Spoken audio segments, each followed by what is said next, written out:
Fill in the blank. He had a dash headache, এই কোশ্চেনটা বহুবার আসছে, বিভিন্ন জায়গায় আসছে। কেন যেন এই কোশ্চেনটার উপরে তাদের ভালো একটা কনসেপ্ট আছে পরীক্ষকদের। কেন কারণ জানেন কি?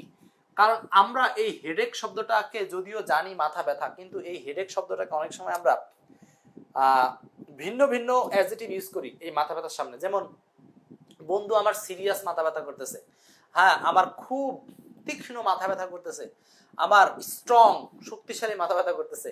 আসলে মাথা ব্যথার বিষয়টা হবে ব্যাড। এই ব্যাড হেডেক মানেই হচ্ছে প্রচুর মাথা ব্যথা করছে। He had a bad headache মানে কি তার মাথা ব্যথা। এই যে দেখেন এই ব্যাড হেডেক, এটা আপনি অনেক সময় মনে রাখতে পারবেন না, যে কনফিউশন পড়ে যাবেন যে কিভাবে মনে রাখবেন। সো আমি আপনাকে আলিম ভাই দেখেন শিখাচ্ছি, এই হেডে বানান এখানে কি ডি আছে না, আপনি একটু কষ্ট করে এই যে ব্যাডে এডি আছে না, এই দেখেন হেডেও এডি আছে, ব্যাস হয়ে গেল।